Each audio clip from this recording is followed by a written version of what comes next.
पूर्णमदः पूर्णमिदं पूर्णात् पूर्णमुदच्यते पूर्णस्य पूर्णमादाय पूर्णमेवावशिष्यते। ओम शांति शांति शांति। शंकरं शंकराचार्यं केशवं सूत्रभाष्य कृतौ वंदे भगवन्तौ पुनः पुनः। ईश्वरो गुरुरात्मेति मूर्तिभेद व्योमवद्व्याप्तदेहाय दक्षिणामूर्तये नमः। ओम शांति शांति शांति।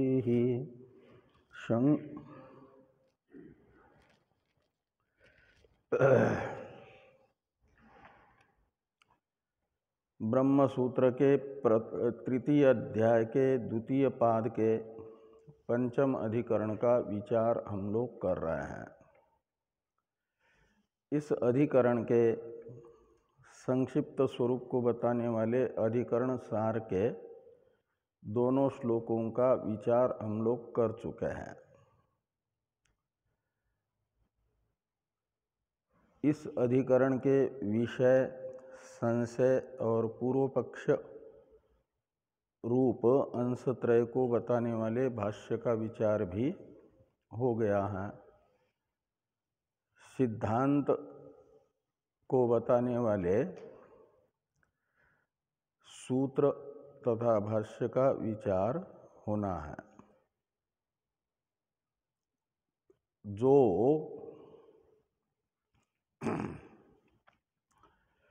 उपनिषदों में ब्रह्म को सविशेष बताने वाले श्रुति वाक्य हैं, सर्वकर्मा सर्वकाम सर्वगंध इत्यादि, और अस्थूलम अणनु इत्यादि ब्रह्म को निर्विशेष बताने वाले वाक्य हैं। तो दोनों प्रकार के श्रुति वाक्यों को देख करके ब्रह्म को उभय रूप माना जाए, सविशेष निर्विशेष उभय रूप ब्रह्म है, या निर्विशेष एक रूप ही है और फिर एक रूप में भी सविशेष है कि निर्विशेष है, यह संशय हुआ। पूर्व पक्षी ने कहा कि ब्रह्म उभय रूप है, क्योंकि जैसे ब्रह्म को निर्विशेष बताने वाली श्रुतियां प्रमाण हैं, ऐसे ब्रह्म को सविशेष बताने वाली श्रुतियां भी तो प्रमाण है। तो ब्रह्म को उभय रूप मानने से सविशेष निर्विशेष ब्रह्म को बताने वाले श्रुतियों में समान रूप से प्रामाण्य सिद्ध होता है, और ये मानना उचित है। इस प्रकार का पूर्व पक्ष प्राप्त होने पर सिद्धांत बताया जा रहा है सूत्र से।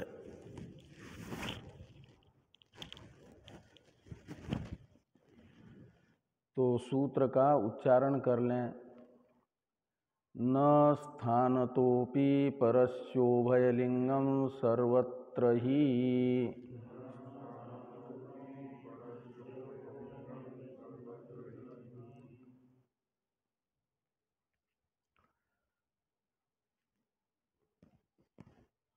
सात पद हैं इस सूत्र में। न स्थानतः अपि परस्य उभयलिंगम सर्वत्र और ही। इन 7 सूत्रात्मक पदात्मक एक सूत्र वाक्य से इस अधिकरण के सिद्धांत को भगवान वेद व्यास जी बता रहे हैं। तो परस्य यानी परस्य ब्रह्मणः, परस्य शब्द ब्रह्म का परामर्शक है। या अथा तो ब्रह्म जिज्ञासा सूत्र से ब्रह्म पद की अनुवृत्ति ला करके उसे षष्ठ्यंत बना दीजिए, परस्य उसका विशेषण होगा। तो परस्य ब्रह्मणः का अर्थ निकलेगा जो परब्रह्म है, उस परब्रह्म में उभय लिंगम स्वतो न उपपद्यते। स्वतः पद का अध्यार करना, उपपद्यते इसका भी अध्यार कर लेना, और जो शुरू में न है उसे उपपद्यते क्रियापद के साथ अन्वित करना। तो एक वाक्य बनेगा परस्य ब्रह्मणः स्वतः उभय लिंगत्वं नोपपद्यते। एक वाक्य बनेगा। हिंदी में इसका अर्थ होगा कि परब्रह्म में उभय लिंगत्व यानी सविशेषत्व निर्विशेषत्व, ये उभय रूपता न उपपद्यते का मतलब है उचित नहीं है, अनुचित है। परब्रह्म की उभय रूपता अनुपपन्न है, अनुचित है। ये परस्य ब्रह्मणः स्वतो न उभय लिंगम नोपपद्यते वाक्य का अर्थ निकलेगा। उभय रूप मानना परब्रह्म को स्वतः ही संभव नहीं है।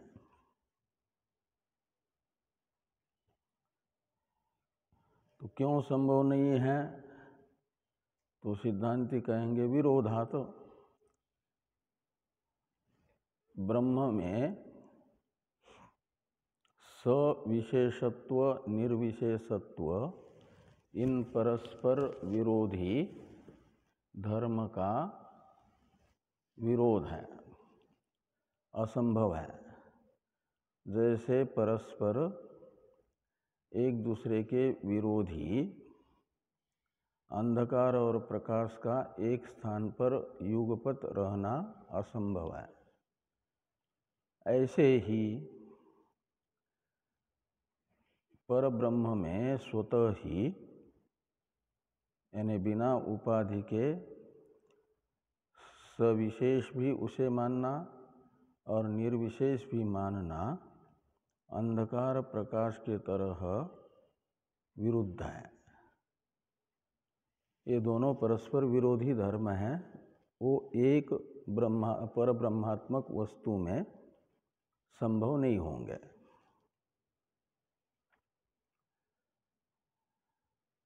तो फिर एक अवान्तर प्रश्न पूर्व पक्षी का होगा, यदि स्वतः यानी उपाधि के बिना परब्रह्मत्व और क्या नाम सविशेषत्व निर्विशेषत्व परब्रह्म का यदि अनुपपन्न है, तो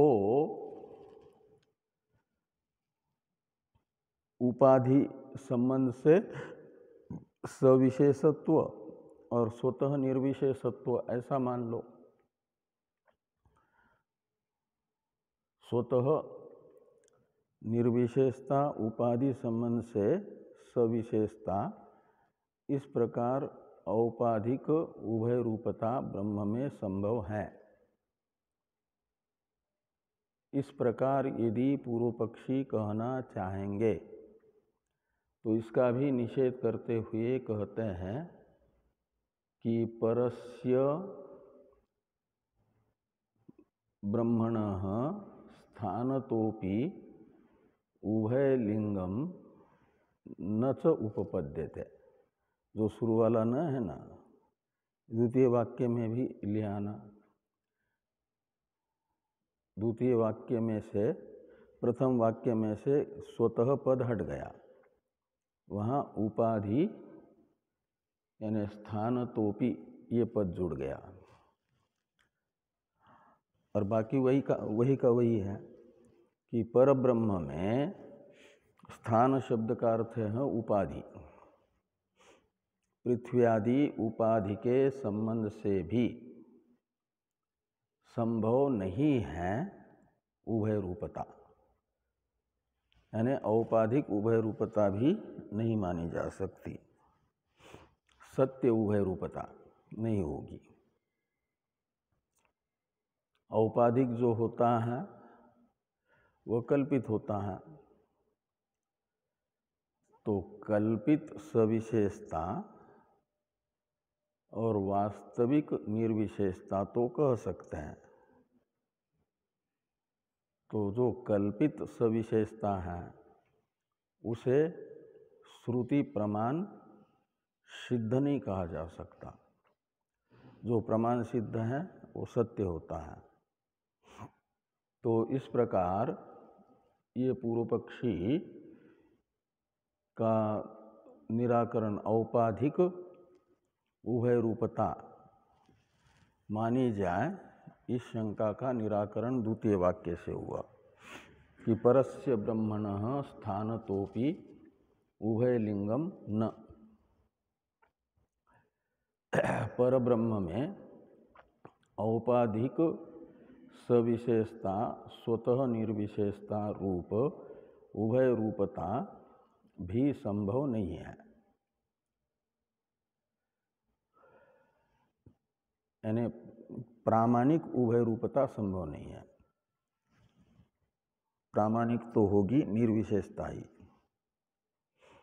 तो जिस कारण से उभय रूपता अनुपपन्न हो गई, सत्य उभय रूपता स्वतः भी संभव नहीं हुई, उपाधितः भी संभव नहीं हुई। तो इसलिए ये निकलेगा कि परब्रह्म में निर्विशेषता ही वास्तविक है, सत्य है। तो ऊपर से एक वाक्य जोड़ दीजिए कि अतः परस्य ब्रह्मणः निर्विशेषत्वम् एव सत्यम। सत्य मैंने प्रमाण सिद्धम। तो श्रुति प्रमाण से सिद्ध तो निर्विशेषत्व ही है परब्रह्म का।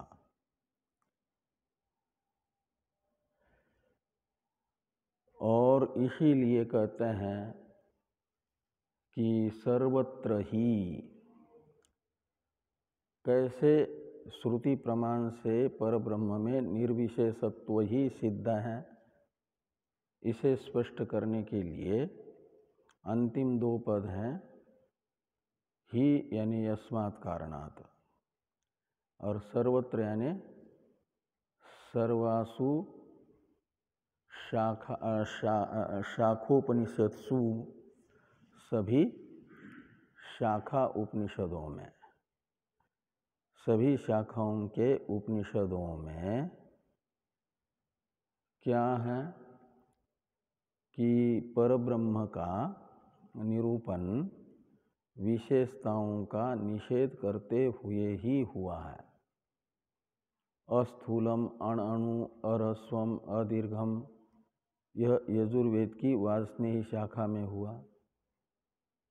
तो अथर्ववेदीय जो मुंडक है उसमें यत्तद अदृश्यम, अग्राह्यम इत्यादि से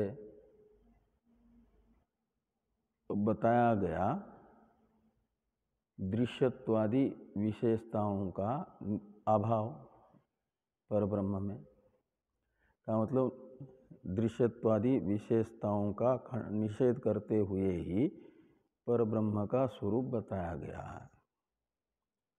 तो अलग अलग शाखाओं में परब्रह्म का तात्पर्य विधया निरूपण करते समय समस्त विशेष निषेध द्वारा ही निरूपण होने के कारण ये सर्वत्र ही का अर्थ निकलेगा। तो न स्थानतोपि परस्य उभयलिंगम सर्वत्र ही, इस सूत्र का इस प्रकार ये अर्थ निकलेगा। इसमें अवान्तर 3 वाक्य बनेंगे इस सूत्र, एक सूत्र वाक्य में। एक वाक्य बना परस्य ब्रह्मणः स्वतो उभयलिंगत्वं न विरोधात्, एक वाक्य। दूसरा परस्य ब्रह्मणः स्थानतोपि उभय रूपत्वम कहो या उभयलिंगत्वम कहो न, क्यों? यानी न सत्यम, ऐसा सत्यम भी जोड़ देना ऊपर से कि उपाधि को लेकर के भी पर ब्रह्म में सत्य उभय रूपता सिद्ध नहीं होगी, इसलिए कि जो औपाधिक है सविशेषता वह कल्पित होने से। ये द्वितीय प्रतिज्ञा वाक्य में हेतु होगा सविशेषतायाः औपाधिकत्वात्, औपाधिकत्वात् यानी कल्पितत्वात्। और एक अवान्तर तीसरा वाक्य ऊपर से जोड़ देना कि अतः परम ब्रह्म एक लिंगम एव, एक लिंगम यानी एक रूपम एव, और वो एक रूप क्या है? निर्विशेषी। क्यों? तो कहते ही यानी सर्वत्र, यस्मात् कारणात् सभी शाखा उपनिषदों में परब्रह्म का स्थूलत्वादि विशेषताओं का निषेध करते हुए ही निरूपण होने से। इसी प्रकार का सूत्रार्थ भगवान भाष्यकार बता रहे हैं। तो भाष्य को देखिए, न तावत स्वत एव परस्य ब्रह्मण उभय लिंगत्वम उपपद्यते।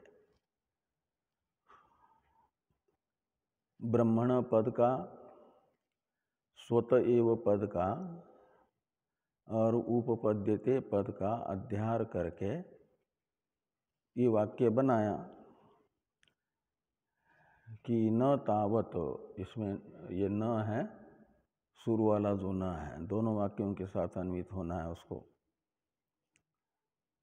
तो न तावत परस्य ब्रह्मणः स्वत एव उभयलिंगत्वम उपपद्यते।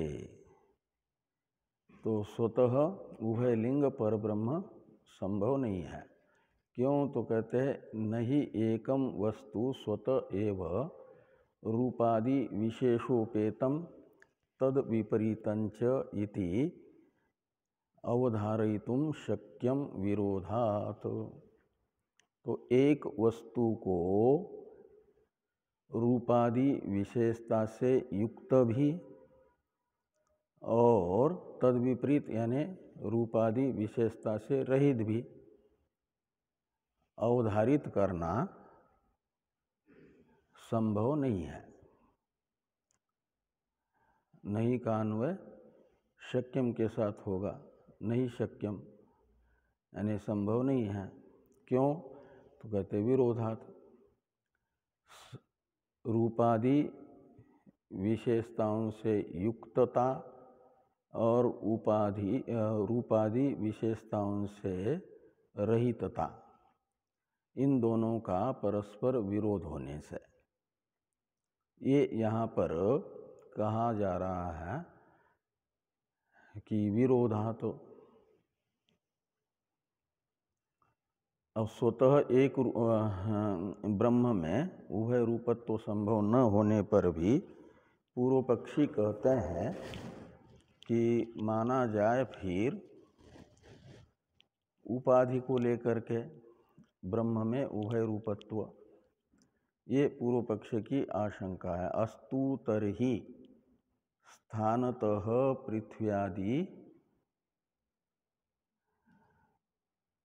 उपाधि योगात इति। तो स्थानतः का अर्थ कर दिया पृथ्व्यादि उपाधि, और पृथ्व्यादि उपाधि के संबंध से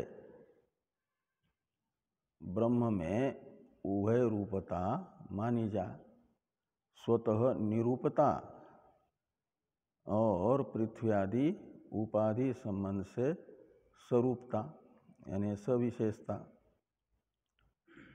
ऐसी शंका यदि पूर्व पक्षी करते हैं तो सिद्धांती कहते हैं कि तदपि न उपपद्यते। तदपि का अर्थ है उपाधि संबंध से भी उभय रूपता, उभय रूपत्व ब्रह्म में संभव नहीं है। ये तदपि न उपपद्यते का अर्थ निकलेगा। क्यों? तो कहते हैं इसलिए कि नहीं उपाधि योगात अपि अन्यादृशस्य वस्तुनो अन्यादृशः स्वभाव संभवति। तो उपाधि के संबंध से भी जो अन्य प्रकार की वस्तु है उसमें अन्य स्वभाव संभव नहीं होगा। अन्यादृशस्य वस्तुन का अर्थ हुआ अन्य प्रकार की वस्तु। वह अन्यादृश स्वभाव न संभवती का मतलब अन्य प्रकार की नहीं होगी। जैसे शुक्ल स्फटिक है, वह रक्त पुष्प रूप उपाधि के संबंध से भी वस्तुतः या स्वभावतः का मतलब वस्तुतः नहीं हो पाएगा लाल। इसे समझाने के लिए ये दृष्टांत बताया जा रहा है कि नहीं स्वच्छ सन स्फटिको अलक्तकादि उपाधि योगात अस्वच्छो भवति। भ्रम मात्रत्वात् अस्वच्छता अभिनिवेशस्य। तो स्फटिक का विशेषण है स्वच्छ सन। तो स्वच्छ का मतलब शुक्ल, सफेद। तो स्फटिक सफेद स्वभावतः है।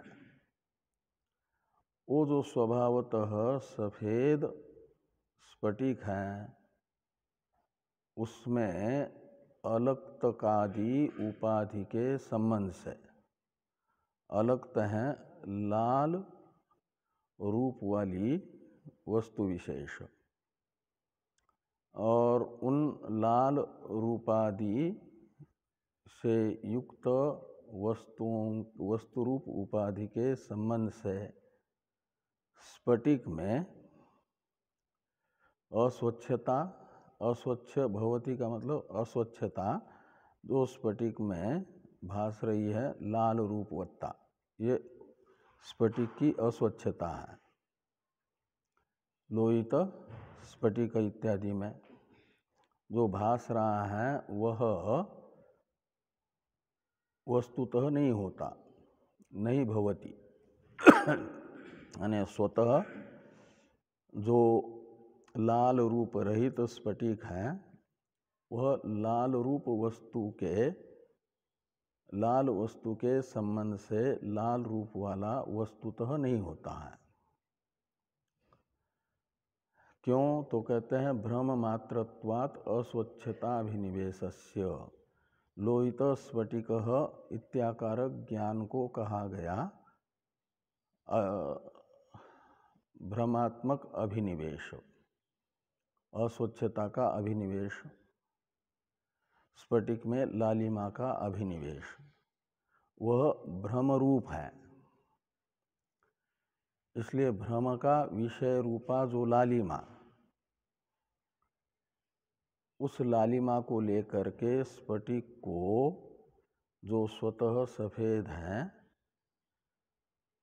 उसे लाल भी नहीं कहा जा सकता।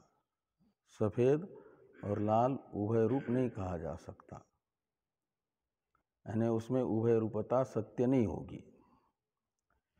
एक सत्य होगा, एक आरोपित होगा।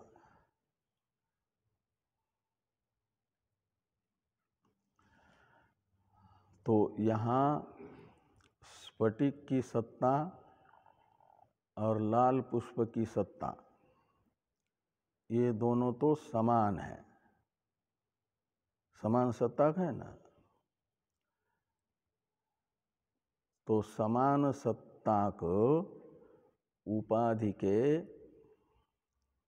धर्म का उपहित में आरोप हुआ, वह भी सत्य नहीं हुआ। सत्य उपाधि का जो धर्म है वह भी स्फटिक में सत्य नहीं है। उपाधि में तो सत्य है, लेकिन स्फटिक में आरोपित है, कल्पित है। तो उपाधि भी स्वरूपतः जो कल्पित है, उपाधि उसके संसर्ग से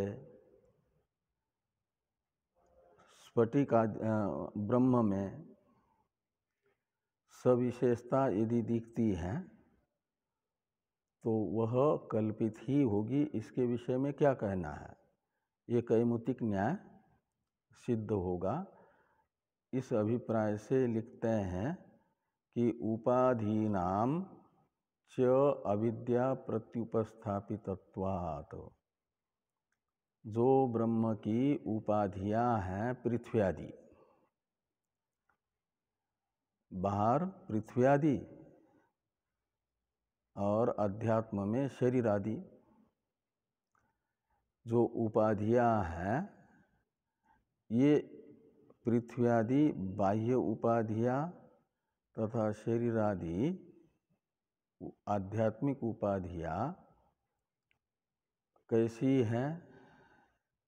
तो अविद्या प्रत्युपस्थापित है का मतलब कल्पित है। तो प्रकृति में तो उपाधि भी कल्पित है, पृथ्वी भी कल्पित है और शरीर भी कल्पित है। और उन कल्पित शरीर तथा पृथ्वी रूप उपाधि को लेकर के ब्रह्म में जो विशेषता दिखेगी वह विशेषता कल्पित ही होगी। इसके विषय में क्या कहना है? जबकि लाल पुष्प में तो लालिमा सत्य थी, वो लाल पुष्प रूप उपाधि सत्य है व्यावहारिक, और उसमें उसका आरोप स्फटिक में कल्पित है, लालिमा कल्पित है। और यहाँ तो उपाधि स्वरूपतः भी कल्पित है और उसके धर्म को लेकर के जो परब्रह्म में सविशेषता बताई जाएगी वह कल्पित ही होगी। इसलिए परब्रह्म का उभय रूपत्व प्रामाणिक नहीं माना जाएगा, प्रमाण सिद्ध नहीं माना जाएगा। सविशेषता मानी जाएगी भ्रम सिद्ध, और निर्विशेषता ही मानी जाएगी उपनिषद प्रमाण सिद्ध। इस अभिप्राय से लिखा कि उपाधि नांच अविद्या प्रत्युपस्थापितत्वात्। तो आगे कहते हैं अतश्च अन्यतर लिंग परिग्रहेपि समस्त विशेष रहितम निर्विकल्पकम एव ब्रह्म प्रतिपत्तव्यम न तद विपरीतम। तो अतश्च का मतलब जब ये सुनिश्चित हुआ कि ब्रह्म का उभय रूपत्व प्रामाणिक नहीं हो सकता, सत्य नहीं हो सकता, तो मानना पड़ेगा दो में से एक को ही प्रामाणिक सिद्ध करना पड़ेगा, स्वीकार करना पड़ेगा। तो अतश्च का मतलब उभय रूपत्व अनुपपन्न होने से, ये अतः शब्द का अर्थ निकलेगा।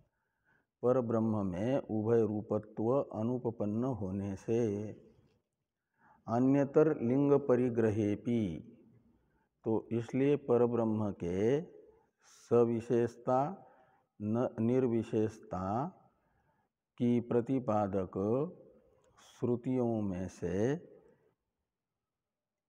एक श्रुति को प्रमाण के रूप में और दूसरे को मानना पड़ेगा फिर अनुवादक के रूप में, ये निश्चित हुआ।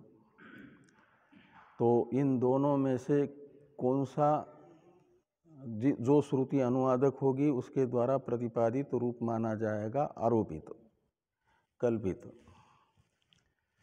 और जो अपूर्व रूप से ब्रह्म का रूप बताने वाला श्रुति वाक्य होगा उसके द्वारा प्रतिपादित रूप हो जाएगा प्रमाण सिद्ध सत्य। तो इस अभिप्राय से लिखते हैं कि अतश्च अन्यतर लिंग परिग्रहेपि, तो दो में से एक रूप को ही ब्रह्म के वास्तविक रूप के रूप में स्वीकार करना है। तो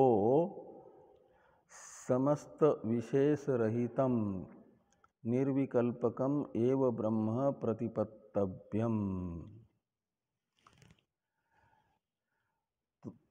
तो दो में से एक को स्वीकार करना है, तो किसको स्वीकार करना चाहिए?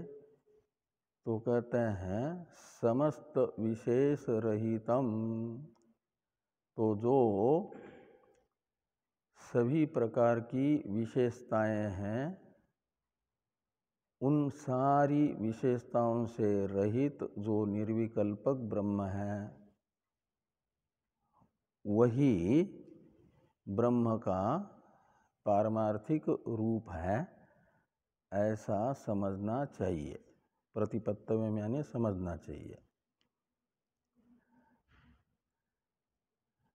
न तद विपरीतम, तो तद विपरीतम यानी निर्विकल्पक रूप से विपरीत रूप हो जाएगा सविकल्पक रूप, सविशेष रूप।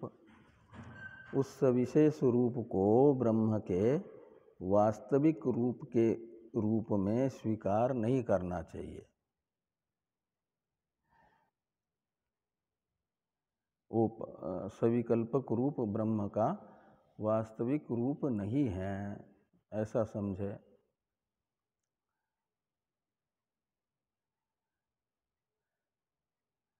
कहे ऐसा क्यों? सविकल्पक रूप को बताने वाला भी तो श्रुति ही प्रमाण है। जैसे निर्विकल्पक ब्रह्म है ऐसा बताने वाला श्रुति प्रमाण है, ऐसा सविकल्पक ब्रह्म है इसे बताने वाला भी तो श्रुति प्रमाण है। इस प्रकार की शंका का निराकरण करने के लिए ये कहते हैं कि सर्वत्र ही ब्रह्म स्वरूप प्रतिपादन परेषु वाक्येषु अशब्दमस्पर्शमरूपमव्ययम् इत्येवम् आदिषु अपास्त समस्त विशेषम एव ब्रह्म उपदिश्यते। तो ये कहते हैं कि सर्वत्र यानी सभी शाखोपनिषदों में, सभी शाखाओं की उपनिषदों में जो ब्रह्म का प्रतिपादन परक प्रकरण है, परब्रह्म के पारमार्थिक स्वरूप को बताने वाला प्रकरण है। वहाँ पर आए हुए जो परब्रह्म के वास्तविक स्वरूप को बताने वाले वाक्य हैं, उन वाक्यों में परब्रह्म की जो औपाधिक विशेषताएं हैं उनका निराकरण करते हुए ही निर्विशेष स्वरूप बताया जा रहा है। इस अभिप्राय से लिखा कि अशब्दम, अस्पर्शम, अरूपम, अव्ययम, तो अव्ययम इत्येवम आदिषु, यानी इत्यादि जो वाक्य है, वाक्येषु का विशेषण है इत्येवम आदिषु वाक्येषु, ऐसा। अपास्त समस्त विशेषम, अपास्त यानी निरस्त, तो समस्त विशेषों का निराकरण करते हुए ही ब्रह्म उपदिश्यते, ब्रह्म का प्रतिपादन किया जा रहा है, ब्रह्म को बताया जा रहा है।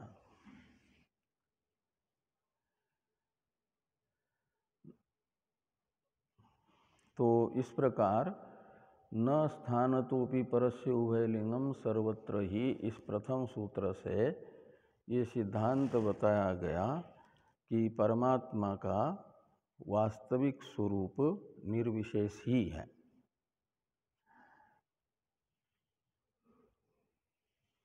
अब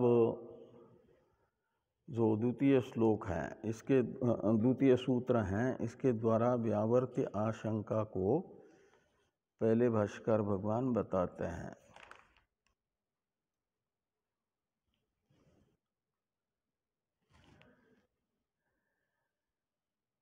अथापि स्यात् यद उक्तम निर्विकल्पम एकलिंगम एव ब्रह्म न अस्य स्वतः स्थानतो वा उभयलिंगत्वम अस्ति इति।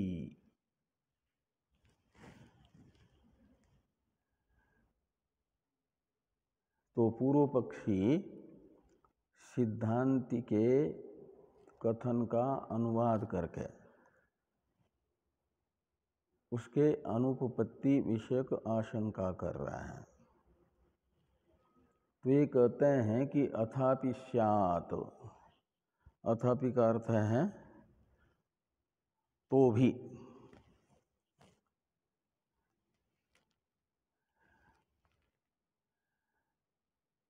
क्या, तो भी क्या होगा, तो यानी अनुपपत्ति होगी, ब्रह्म के एक रूपता की अनुपपत्ति। कैसे, तो कहते हैं पहले सिद्धांति के कथन का अनुवाद है कि यद उक्तम, उक्तम का कर्ता होगा सिद्धांति, तो सिद्धांति ना यद उक्तम, प्रथम सूत्र के द्वारा सिद्धांतियों ने जो कहा है, क्या कहा है कि निर्विकल्पम एकलिंगम एव ब्रह्म,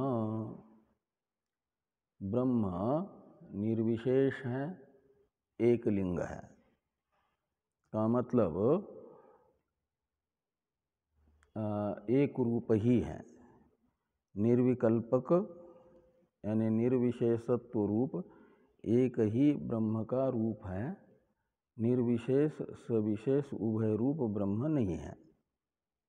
ये वकार बताएगा। एक लिंगम में एक लिंगम का तो अर्थ है एक रूपम, ये का मतलब अन्य रूप नहीं है। कौन, तो ब्रह्म। क्यों, तो कहते हैं अस्य स्वतः स्थानतो वा उभय लिंगत्वम, न का है नास्य में जो न है वह न उभय लिंगत्वम, अस्ति के साथ जोड़ दीजिए, उभय लिंगत्वम नास्ति। तो अस्य स्वतः, अस्य यानी ब्रह्मण, तो ब्रह्म में स्वतः या स्थानतः का मतलब उपाधितः, ब्रह्म में स्वतः या उपाधितः उभय रूपत्व नहीं है। ये बात सिद्धांतियों ने बताई है। ब्रह्म स्वतः भी उभय रूप नहीं होगा और उपाधि को लेकर के भी वस्तुतः उभय रूप नहीं होगा। कल्पित सविशेषता भली ही मानी जाए, लेकिन वास्तविक सविशेषता नहीं होगी। ऐसा जो सिद्धांतियों ने कहा था। इति शब्द है अनुवाद के समाप्ति का द्योतक। पूर्व पक्षी ने यहाँ तक सिद्धांति के मत का अनुवाद किया, उसमें दोष दिखाने के लिए। और दोष कौन सा बता रहे? अनुपपत्ति नामक दोष। तो वो कहते हैं कि न तत् न उपपद्यते। तत् यानी सिद्धांति का कथन, न उपपद्यते यानी अनुपपन्न है, अनुपपत्ति नामक दोष से युक्त है। तो सिद्धांति पूछते हैं अनुपपत्ति क्यों है, यानी अयुक्त क्यों है हमारा कथन? कस्मात्? ये पूर्व पक्षी से सिद्धांति का प्रश्न हुआ। पूर्व पक्षी हेतु बताते हैं भेदात। तो ये जो द्वितीय सूत्र आ रहा है, पूर्व पक्ष अंश तथा सिद्धांत अंश उभय रूप है। तो जो सूत्र का पूर्वार्ध है उसमें पूर्व पक्ष की शंका है।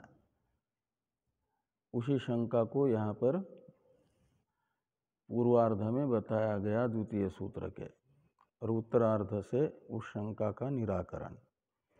इसलिए द्वितीय सूत्र का पहले उच्चारण कर लें।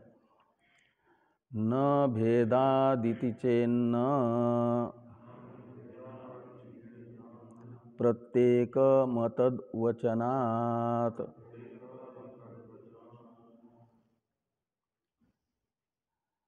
तो न का अर्थ है सिद्धांति का कथन उपपन्न नहीं होता है। पहला वाला जो न है ना, ये सिद्धांति के कथन को अयुक्त बताने वाला है, युक्त नहीं है ऐसा बताने वाला है। इसलिए न का अर्थ निकलेगा सिद्धांति का जो ये कथन है कि ब्रह्म स्वतः उपाधितः एक रूप ही है, उभय रूप नहीं है। ये जो सिद्धांति का कथन है यह न यानी नोपपद्यते, उपपद्यते क्रियापद का अध्यार कर दीजिए। ये पूर्व पक्षी ने कहा कि न उपपद्यते। सिद्धांति ने पूछा कस्मात्, तो हेतु बताते हैं पूर्व पक्षी भेदात। तो भेदात ये हेतु है। तो भेदात का मतलब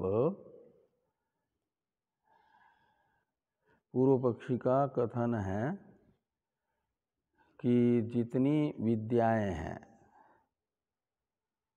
उन सब विद्याओं में ब्रह्म का अलग अलग आकार यानी रूप बताया है। जो सत्यकाम जाबाल जी को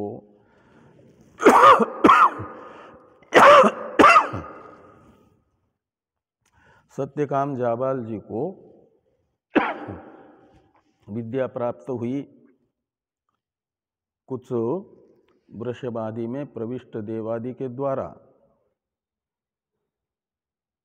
तो वो आचार्य ने उसी का अनुमोदन मात्र किया है वहाँ पर। तो वो जो है विद्या उसे माना जाएगा और वहाँ विद्या का विषय कौन है? चतुष्पाद ब्रह्म। वृषभ में प्रविष्ट हुए देवता विशेष ने या सिद्ध महापुरुष ने एक पाद का उपदेश किया। ऐसे बाकी तीन के द्वारा, मद्गु है तो हंस है तो इत्यादियों के द्वारा अन्य 3 पादों का उपदेश हुआ तो चतुष्पाद ब्रह्म हुआ।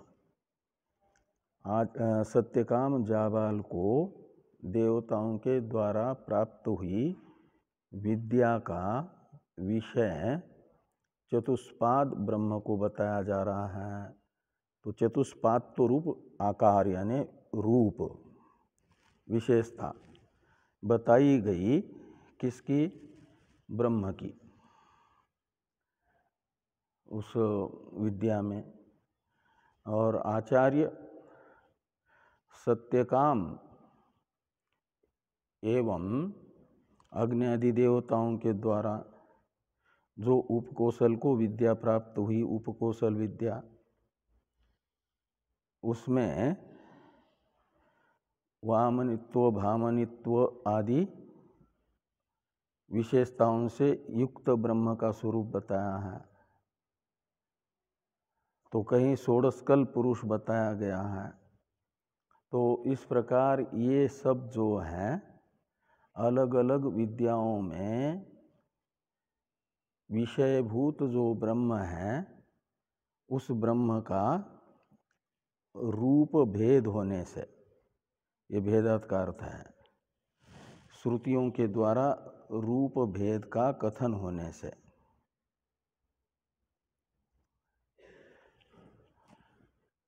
ये माना जा रहा है कि सिद्धांति का कथन अनुपपन्न है। ये पूर्व पक्षी ने कहा। इति चेत, ऐसा यदि पूर्व पक्षी कहना चाहेंगे तो न भेदात, इतने का अर्थ समझ में आया ना कि न यानी सिद्धांति का कथन उपपन्न नहीं हो सकता, अनुपपन्न है, अनुचित है। क्यों? तो भेदात यानी अलग अलग विद्याओं में ब्रह्म का अलग अलग रूप वर्णन होने से ये भेदात का अर्थ निकलेगा। इति चेत, ऐसा यदि पूर्व पक्षी कहना चाहेंगे, सिद्धांति कह रहे हैं, तो पूर्व पक्षी का ये कथन न यानी उचित नहीं है। पूर्व पक्षी का ये कथन ही अनुपपन्न है। जो सिद्धांत को अनुपपन्न बताने वाला पूर्व पक्षी का कथन है वही अनुपपन्न है। ये कौन कहेगा? द्वितीय नकार बताएगा। ऐसा क्यों?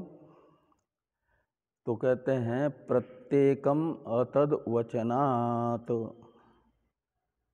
तो कहते हैं इसलिए कि प्रत्येकम, इसमें प्रत्येकम से लीजिए प्रत्येक उपाधि, जो पृथ्वी आदि प्रत्येक उपाधि हैं, उन प्रत्येक उपाधि में उपहित के रूप में, उपाधि के नियामक के रूप में, अधिष्ठान के रूप में, साक्षी के रूप में जिसे बताया गया है वह एक रूप ही है। तो प्रत्येकम शब्द से लेंगे प्रत्येकम उपाधि, यानी हरेक उपाधि में जो ब्रह्म बताया गया है वह ब्रह्म एक रूप है। अतद, इसमें तत् का अर्थ है भेद और अतत् का अर्थ है अभेद। वचनात् यानी कथनात्। तो यह पृथिव्याम स शरीरे अस्मिन् शरीरे इत्यादि श्रुति वचन पृथ्वी आदि उपाधि में जिसको बता रहा है उसी चेतन को शरीर आदि में भी बता रहा है। तो इस प्रकार हरेक उपाधि में चेतन का, चेतन ब्रह्म का एक रूपत्वेन कथन होने से। तो जो चतुष्पात्व ब्रह्म का रूप बताया गया, षोडशकलत्व या वामनित्व भामनित्वादि गुण, ये सब जो विशेषताएं हैं ब्रह्म में बताई गई, वो ब्रह्म की स्वतः हैं कि उपाधितः हैं, ऐसा विकल्प करेंगे तो स्वतः तो सिद्ध नहीं हो पाएगी। तो उपाधितः मानेंगे तो फिर उपाधितः होने से तो वो तो कल्पित है। जो औपाधिक होता है वो कल्पित होता है, और कल्पित रूप भेद मानना तो सिद्धांति के लिए इष्ट ही है। ये सब ध्यान में रख करके ये कहा गया कि अतद वचनात्, यानी परमार्थतः औपाधिक भेद होने पर भी परमार्थतः अभेद का ही तात्पर्य विधया श्रुतियों के द्वारा कथन होने से जो रूप भेद हैं औपाधिक, वह श्रुतियों के तात्पर्य का विषय नहीं है। इसलिए श्रुति का तात्पर्य विषय जो निर्विशेष रूप है वह एक ही है।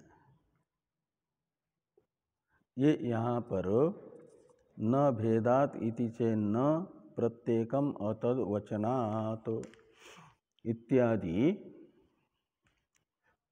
द्वितीय सूत्र से बताया गया।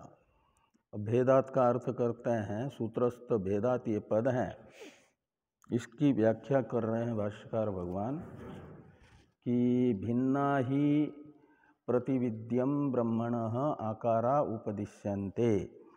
पूर्व पक्षी की ओर से व्याख्या हो रही है, पूर्व पक्ष अंश की व्याख्या है ना।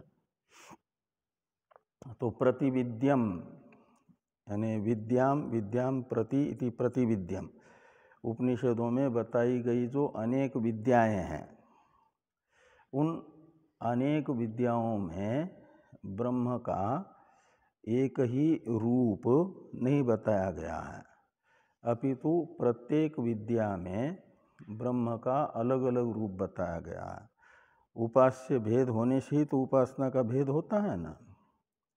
इस अभिप्राय से लिखते हैं कि ब्रह्मणः आकारा प्रतिविद्यम भिन्ना ही उपदिश्यन्ते।